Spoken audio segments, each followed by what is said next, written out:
la première créature de Dieu, la première œuvre de Dieu fut la sagesse. Vous savez, si Dieu n'a pas pu se passer de la sagesse, qui sommes-nous pour mépriser la sagesse? Si nous devons recevoir la sagesse, si nous trouvons que la sagesse est d'une importance capitale, il serait bon pour nous de savoir comment l'obtenir. S'il y a un canal par lequel nous pouvons recevoir la sagesse, ce canal s'appelle la prière.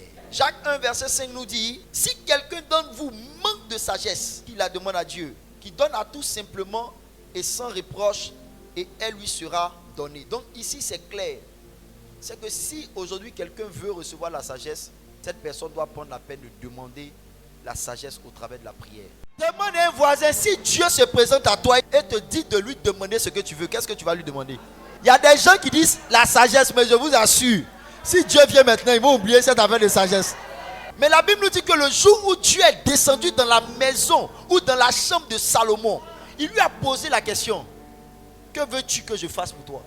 Il y a tellement de choses que tu peux demander à Dieu. Vous savez, j'aime la réponse de Salomon et j'aime la réaction de Dieu. Salomon dit à Dieu: je veux la sagesse. Et la Bible précise que cette demande plut à Dieu. C'est comme s'il y a des choses, quand tu les demandes à Dieu, ça lui plaît. Mais il y a des choses que toi-même tu es en train de lui demander, la façon tu l'énerves. Ça veut dire qu'il y a des gens qui font des prières qui ne plaisent pas à Dieu.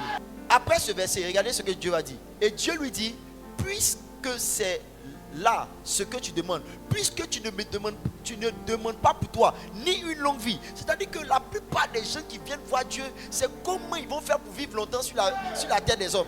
Dieu a commencé à citer les sujets qu'il a l'habitude d'entendre. Donc Dieu, dans l'échelle des sujets qu'il a l'habitude d'entendre, l'une des choses que les gens aiment lui demander, c'est comment ils vont vivre longtemps sur la terre. Ça, c'est la première chose. La deuxième chose, c'est comment ils vont avoir le blé, le sika. Voici, j'agirai selon ta parole. Je te donnerai un cœur sage et intelligent, de sorte qu'il n'y aura eu personne avant toi et qu'on ne verra jamais personne de semblable à toi. C'est-à-dire que la sagesse à elle seule t'enlève de la compétition humaine. Fait de toi une référence. Quand quelqu'un est sage, il rentre dans la dimension d'être incomparable. C'est pourquoi le jour où Daniel a reçu la sagesse, la Bible nous dit qu'il a été trouvé 10 fois plus intelligent que les gens de son époque.